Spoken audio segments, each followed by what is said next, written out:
Kizay sanandro mandiniky ny mombano fitiavantsika na henangatia katsika raha tamtalo zay raha tavandrako anao jiaby vate tsy metsika anao ko tsy vola raha ambariko anao fitiavagna io tsy dola nataoko jiaby latratra ny vatako namiako anao hatra fanagnako tsy ampy anao zegny nambaranao antegna miazaka anao marary koragna azo tsisy tambitambo nataoko saritsita iregny fotoagna lany na tsy zanamorogno fitiavagna mba haiko izy tiany alalalagna isorako anao tamin'ny vitana mpianatra raha mbola tsy de nazavatsya na tsy zanamorogno fitiavagna mba haiko izy tiany alalalagna isoragna anao tamin'ny vita manomboko niany mba haiko lotia za tsy mavanga anao za tsy mavanga anao za tsy mavidy anao za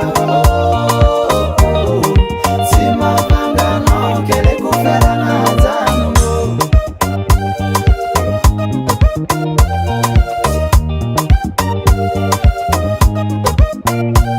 nampitambatratsika taloha fitiavagna koa tsy akeo izy ravagna manezaka ny tazogny fa raha koa tsy anjara tsy tafa ôlo mandady jola ôla miketriky jola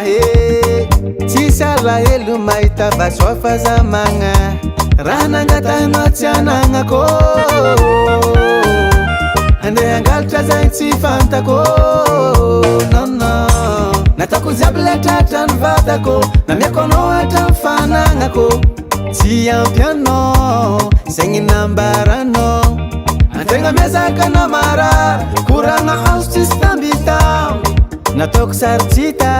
iregny fotoagna lany na tsy zanamorogno fitiavagna mba haiko izy tiany alalalagna isorako anao tamin'ny vitana mpianatra raha mbola tsy de nazavatsya na tsy zanamorogno fitiavagna mba haiko izy tiany alalalagna isoragna anao tamin'ny vita manomboko niany mba haiko lotia za tsy mavanga anao za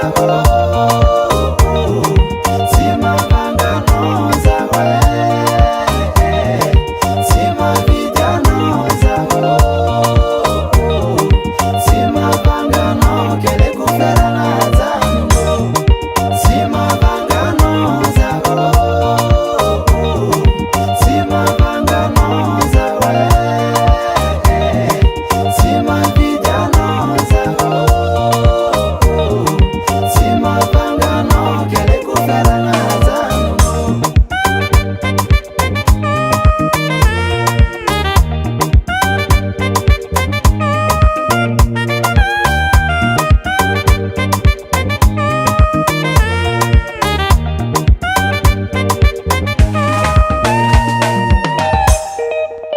Samson de Bit